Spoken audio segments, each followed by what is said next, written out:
Broadcasting live from the Business RadioX studios in St. Louis, Missouri, it's time for St. Louis Business Radio. Now, here's your host. Hello, everybody, and welcome back to Doc's Discussions. My name is Dr. Philip Hearn, and you are listening to St. Louis Business Radio X. So I always enjoy the different guests that we're able to get to hang out with me, talk a bit about what they do, their business, their strategies. And today's episode is no different. So I've got with me the Chief Content Officer and co-founder for Advisor Circle, John Swolfs. John, how are you today? I'm doing great. Thank you for having me. Excited to be joining you today and really looking forward to our conversation. I am as well. I've been looking forward to this. So thanks for joining us. So I always like to get a background. We know where you are, and we'll talk a bit more about that in the discussion. But tell me more about your background and your upbringing. How did we get to the John of today? What does that look like? Yeah, that's a great question, and probably a super long question. So there's a couple different ways to tackle that. Probably first and foremost, I grew up outside of New York City, in Westchester.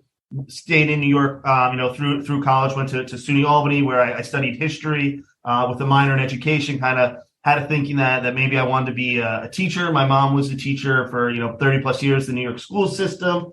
So that was sort of the direction that I had traveled. But through that, I've always been a huge baseball fan, whether that was playing the game, whether that was working in and around the game. So I decided that after college, I wanted to try to become a professional umpire. So I went down to a school down in Florida, the Harry Wendelstadt School of Umpiring. Took the 6-week course that they have down there. About 180 folks go down to it. They select about the top 20, 15 to 20 or so folks, and then you go on to another level. I unfortunately was not selected while I was down there, so I didn't get kind of through that first round. But my love of baseball and wanting to be a part of the game never diminished.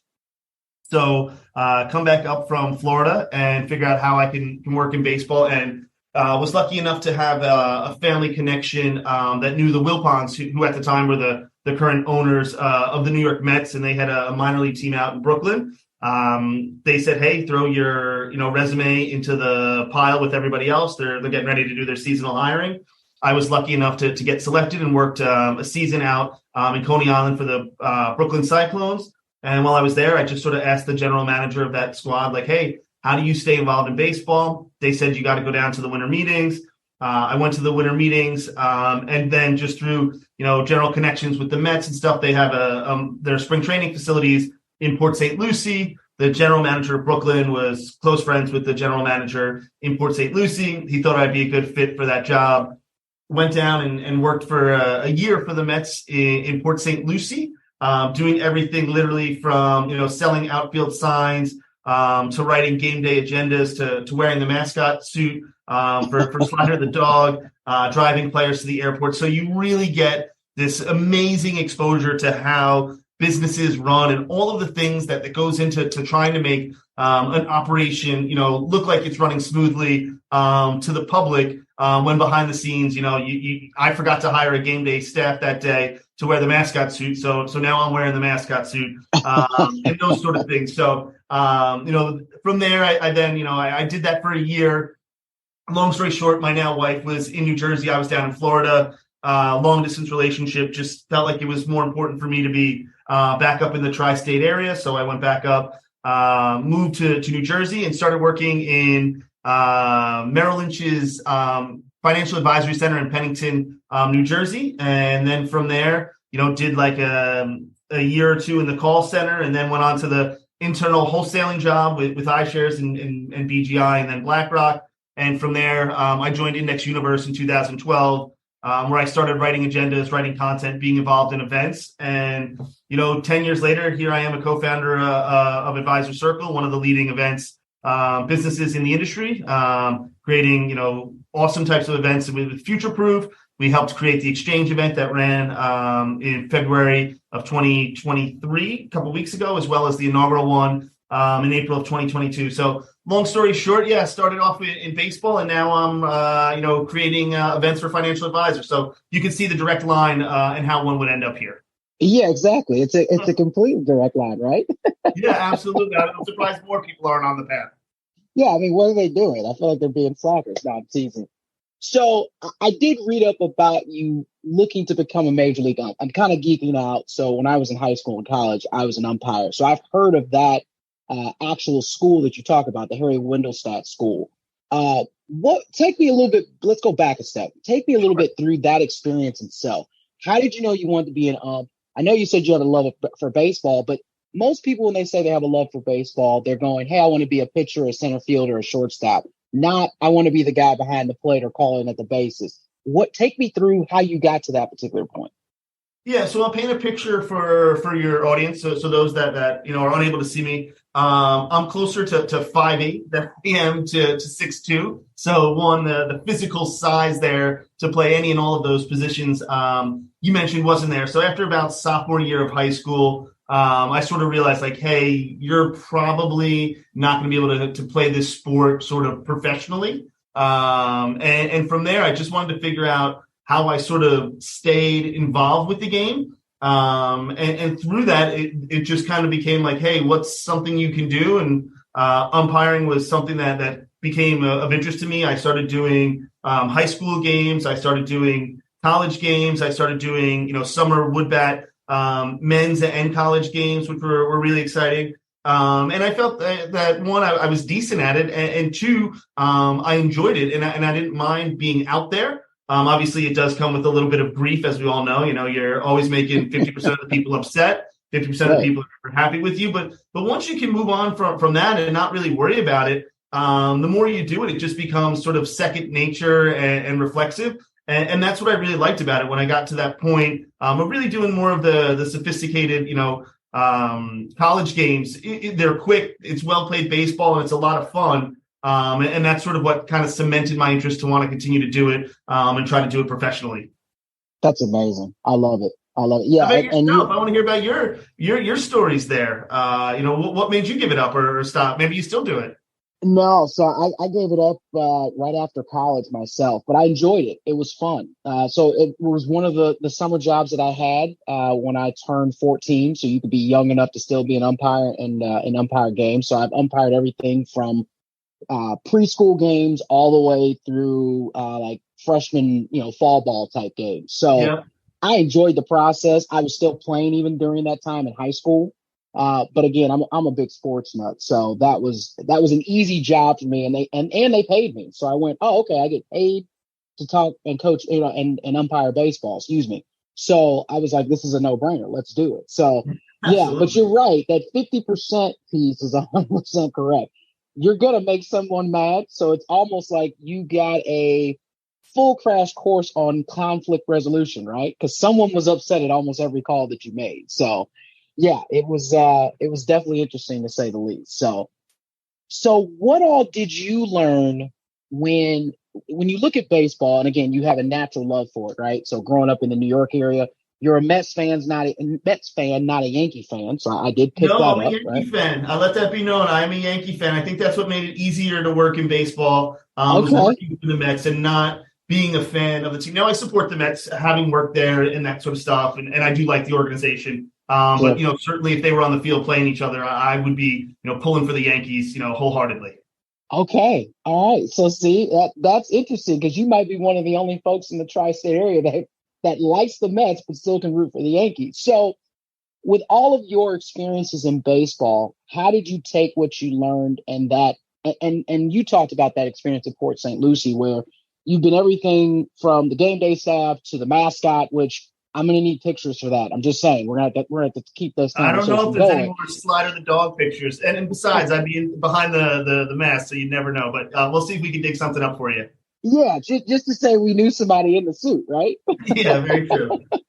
So what did you take from all of those experiences, being basically in every position, working with that minor league team with the Mets? How did you translate that into your passions and your focuses when you talk about business?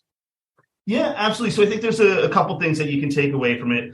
One is sort of the humbling nature of it, right? That, no matter what the job is or what the role is, if you do it and do it well, it's helping the organization and it's helping to advance things. So, don't think that you're ever above any sort of job that may be offered. I mean, some of the jobs are super fun, like, getting to go and, drive a player to the airport. That's a lot of fun because you're talking to, a professional baseball player. Taking some of the guys to the local elementary schools and those sort of things. That's a lot of fun to do those sort of things. But then, having to do some of the stuff behind the scenes where, a game starts at 7:00 at night. We worked a typical 9 to 5, and then between 5 to 7, we got ready for the game. So you understand it's a really long day. So you really hone in on your work ethic. It's something that you like to do.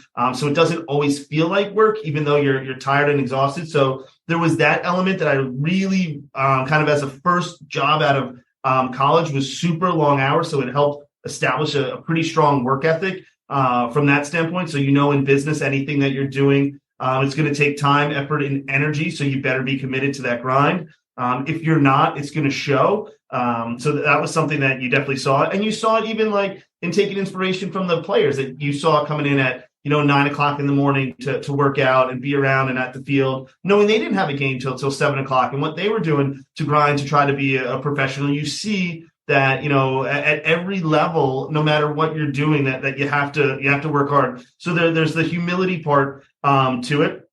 The other thing that I learned from it is like, be excited about what you're doing as well, right? So you can be humble about it, but, be excited, be a cheerleader for your own team, be a cheerleader and try to get folks into the stands. Try to make sure that the folks are having a great time while you're there. And then the other thing that you take away from that is like the little things matter. So if you can help a fan out that might be having a rough moment or something didn't go their way and you can solve their problem, no matter how big or small it is, it feels like the world to them. And you'd be surprised, like somebody's having a bad experience or they thought they were supposed to have tickets here and they're not together and you solve that. You'll see them 3 weeks later at the game and they'll come up and say, hi, how you doing? Thank you again for that and those sort of things. So you understand that, customer service really matters. You understand that if you treat every person and every individual as if their problem right there is the most important thing for you, they feel that. So those were kind of the three things that I really learned in being down in baseball and working there. And the other one is that it rains every day at about 4:00 in Florida. So you better get ready to run out in the field and pull the tarp on to the field before it floods, which was never my favorite because it had like snakes and mice and stuff all wrapped up in it. And that stuff is not for me. But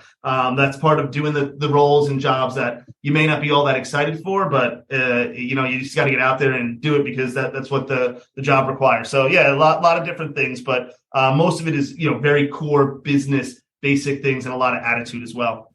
Absolutely. And I love the humility and the customer service aspects that you talk about too. I think a lot of people, again, would just hear that you worked in baseball, but you were in all the inner workings, including and not excluding pulling out the tarp, right? So yeah, I don't, if it's got snakes and all that stuff in there, I think I'm out too. I think it'd be cool to pull out the tarp once just to say I've done it, but yeah, I'm with you. If it's got all that in there, I'm out. I'm good. I'd rather not. Absolutely. It does teach you a lot. And what you really learn is minor league baseball is nothing like the big leagues and that sort of stuff. Like we had a permanent staff of maybe 6 to 7 people, and then we brought in 20 plus workers to kind of help us get through the games, to like take tickets and do those sort of things and be ushers. And that sort of stuff. But it really was about 6 or 7 of us that were doing a lot of the heavy lifting to make sure that everything ran the way that it was supposed to, which was, at times, very trying and at times an amazing experience. I guess the one other takeaway I'd have from it is I think, after doing a season in Brooklyn and then a year in Port St. Lucie, to me, I think I realized that, hey, if I wasn't going to be on the field, I'd rather be in the seats. And watching the game and being a fan of the game. And I think that's really important as well, because you don't want to get stuck doing things that you might not enjoy, because then those little customer complaints feel like they're a nuisance to you and you don't want to tackle them with the same zeal, energy, and smile that you would. So it's not one of those like, hey, hang on to your dreams type of thing and it'll come true. To me, it was more like, hey, I think this has had its run and I enjoyed this quite a bit. But, the woman I'm in love with is, 1,800 miles away up in New Jersey. And I just think, this has run its course type of stuff. And I don't know that that's necessarily a business lesson, but it was a very good life lesson for me as well. Well, I think that's important, though, too. I mean, if you're losing the zeal, the zest for something, and the zeal, as you mentioned, getting out of it when you understand that, I think is an extremely important piece. One that I would say a lot of folks maybe miss that opportunity or almost that calling to move to the next thing, right? So I think that's extremely important. So I'm really glad you shared that. So you make the transition from baseball. Now you head more into fiscally focused jobs, right? So you talked about your time at BlackRock. You talked about your time at Inside ETF. Tell us a little bit more about that transition, what that looked like, and what were some of those learning processes after leaving the baseball realm. Yeah, absolutely. So the first job I landed was with Merrill Lynch in their financial advisory center. And that was just a huge education in sort of understanding, stocks, bonds, commodities, ETFs, an asset allocation, understanding is we'd be taking calls from inbound clients who typically, may have been, with an advisor in a branch that, wasn't quite the size that the advisor should be focusing on anymore. So one, you had to learn to kind of ask the right questions, sort of understand what their goals, their objectives were. So I think I got a bit of a crash course in sort of what it was like to be a financial advisor without having to, go out there and try and grow my own book, but certainly understand a lot of those challenges. So what I learned there, again, was one, that kind of core investment, time horizon, outside assets, risk tolerance, all of those sort of things. And what was really interesting is that when I went over to iShares in an internal wholesaling position, I was sort of able to put my shoes very much put myself in the shoes of the advisor that I was talking to on the phone and understanding some of the challenges that they may have had in their business. And in 2007, when you're talking to an advisor with, 25 years of experience and you're telling them sell out of your mutual funds and buy ETFs, they're laughing you off the phone saying, John, you're probably younger than my business is old right now. I put my kids through college. What are you going to tell me about investing? And, here we sit 15 years later and, ETFs are gathering assets at record paces every single year, outdoing mutual funds. So it was really cool to be on the innovative side of finance as well and sort of leading the charge for what is to some extent, in my opinion, my view, just a more efficient and better way to be invested in an ETF in general. So that was really interesting. And then you just learn again, like, hey, I covered advisors in the wirehouse in New York City. Then I had an opportunity to move to San Francisco and cover RIAs and understand that those worlds are completely different. So that when I got the opportunity to sit in the seat that I am now, whether that have been, back in the days at Inside ETFs or now with the Advisor Circle and creating the Future Proof event, is you can really understand the types of content and the types of challenges that those advisors have. And I think that's one of the things that really helps set Advisor Circle apart from other traditional events companies is we've had people that have come from the industry that have sat in those seats that understand those real life challenges that advisors are facing and want to provide real solutions rather than just create content. Yeah, that's absolutely fantastic itself too. And your unique experience of being in a full leadership position from going from that crazy stretch of 2007 all the way to now, and at that particular point being a VP and a CEO of Inside ETFs. I mean, that's an interesting step just because you got a chance to kind of re-experience what you did in baseball, it sounds like too, right?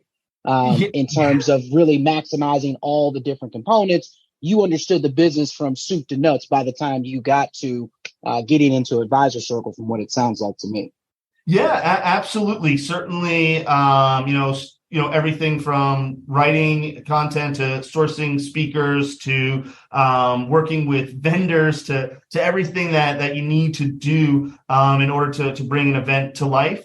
I've had the opportunity to, see all of that and experience that in numerous different ways. So it did allow me to sit and have in the Advisor Circle hat that I have now and really have confidence in what we're doing and what we're trying to do. And then part of that as a leader is understanding who are the right people to go out and support you to do those sort of things, and making sure that you have the right team, the right people in place. And I think that, far and away sometimes exceeds the knowledge that might be in one person's head, because, one person can only do so much, but a team can do a whole lot. And I think that's one of the best things that we've been able to do at Advisor Circle, is bringing people with a great set of experience, a great set of skills that know and understand our industry, as well as being able to complement those folks with the different skill sets that you need, whether that be on a creative side, or whether that be on a sales side, or whether that be on a logistical standpoint.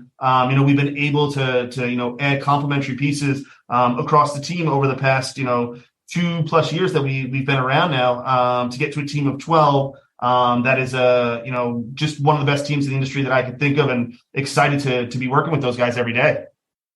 That's amazing. I love it.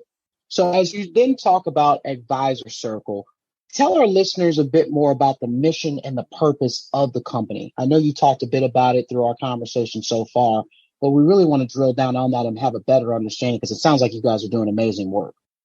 Yeah, I think it can be really simplified. So one, we're a product studio that's, looking to humanize financial services. So, what does that mean? It means that, financial services for far too long sort of use the oak desk and jargon to kind of keep a distance between themselves and their clients, and making sure that sometimes, whether it be advisors or whether it even be the traditional asset managers, that they kind of kept this seat of authority. And we believe that, the culture around finance is changing. It's tech driven. It's more inclusive. It is going in a more human direction. And we just want to bring out that human connection, whether that be in how you interact at an event, whether that be how you speak at an event, whatever it might be. We want it to feel like it's part of your DNA, that it's not forced, and that we can help people make this human connection. So I know it probably sounds a little like pie in the sky and that sort of stuff, but you'd be surprised how quickly you can humanize something just by, being your authentic self. And that's really what we're trying to do. And we just want to help financial services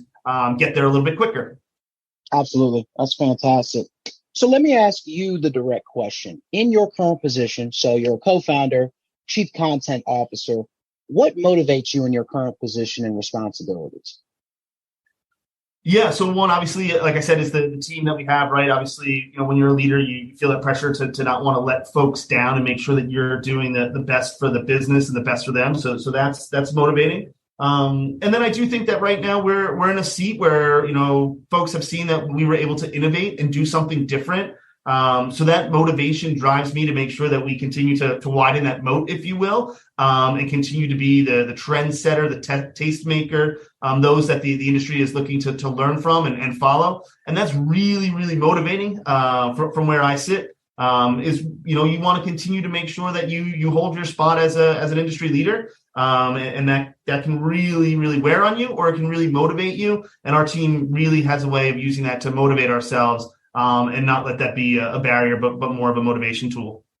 That's fantastic. That's really cool. Again, it sounds like you guys have some great things going, and something that's actually coming up is your next Future Proof event. Can you tell our listeners a bit more about it, the dates, what it all will entail? Yeah, absolutely. So September 10th through the 13th, we're in Huntington Beach, California. It's a beautiful setting. It's all outdoors. So we take over a half mile of a parking lot right next to the beautiful Pacific Ocean. And we build all of the facilities outside. So you have this half mile boardwalk, if you will. It's bright, it's colorful, it's airy. It feels like you're at a festival, not at a B2B event. So it allows folks to be, again, them true, authentic selves. So you saw more people walking around in shorts and a golf shirt than you did in suits. You saw people wearing, hats of the college that they went to, or teams that they might support that helped spark some conversation. We created a very open environment that led to people wanting to share. So again, it's September 10th through the 13th in Huntington Beach. You can register at futureproof.advisorcircle.com. Go ahead and get your ticket. But we continue to innovate each year. So I'm currently working on, the set of speakers that we're going to have this year. We just closed our apply to speak window. We had over 350 applications come in in about a month window. So I have won the unenviable task of going through all of those. But I also have the amazing task of getting to see just how amazing our community is and just what great thought leaders that we have out there, which is really exciting. I would say, and I don't want to do a commercial, but we do have a price break that ends on Friday. So I think between now and Friday is the lowest price ticket you have the opportunity to purchase. So I would suggest that folks go and take care of that right away and get themselves in. Our hotel block will sell out. We take over 4 hotels. They all face the Pacific Ocean. So they're all fantastic venues, but we did sell out last year. We expect to sell out this year. We'll probably have, over 3,200 attendees on site as well. So you're going to want to act quick and get your ticket and your hotel room before they're all gone. That's awesome. No, that's great information. So it sounds like that block runs out, or that pre-ticket sale, runs out on March 3rd. So here, yes. Just in a few days from this recording itself, correct? Absolutely. March 3rd. Yes. Awesome. Sounds good. Very good. So last question for you, and really thank you so much for your time. This has been a lot of fun.